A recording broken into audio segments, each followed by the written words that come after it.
Meanwhile, things are heating up for the Braves and the Phillies, and things are only getting spicier when it comes to this.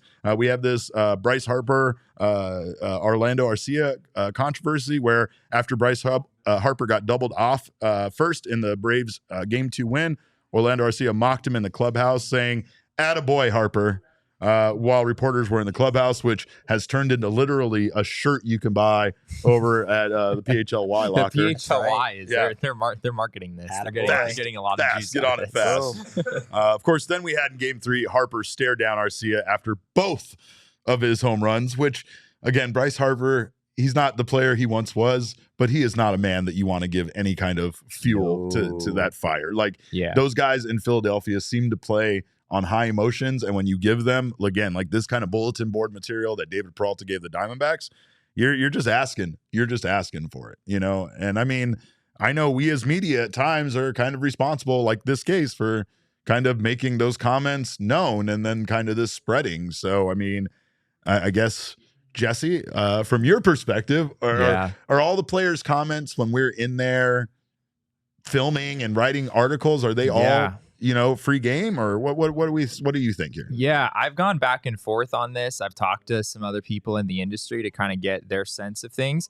As a reporter who's in the clubhouse frequently, I want to make it clear, it's not like we go into the clubhouse and everything we see and hear is immediately like going on the internet. That's not the correct way to do your job as a reporter.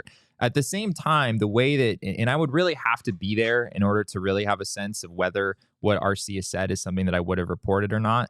But the sense that we are getting from what we've heard is that Arcia was saying this like loudly and like multiple times while reporters were in the room, to the point where he was basically asking for reporters to report this, in a sense. And we've seen this on occasion where after a win, guys are high on emotions and they're coming back and yelling something. You know, maybe in some cases it's just screaming and cheering. Maybe in some cases it's very specific about, you know, an incident or whatever, you know, like I got our guy Chuck Boyer from the D-backs 50-50 yelling about the Gabriel Moreno run when he came past me, just yelling like, "That one wasn't foul." Yeah, that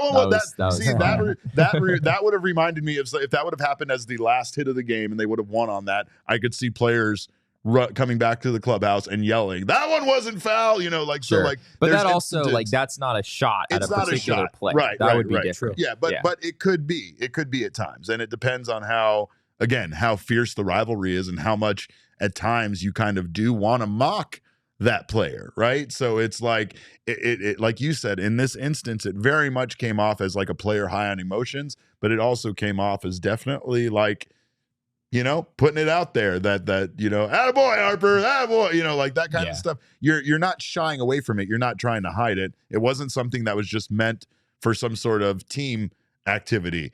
Cameras are there, reporters are there, and you know, you're yelling it. But it did kind of become controversial because it was covered the way it was. You have to be careful in the clubhouse if you're a player, especially at times like this, where it's not just the local media that's covering. Like, when we're in the clubhouse each and every day, like, you're building up trust. Like, I can remember in the past talking to a player who said and legitimately believed they were a better defender at third base than Nolan Arenado.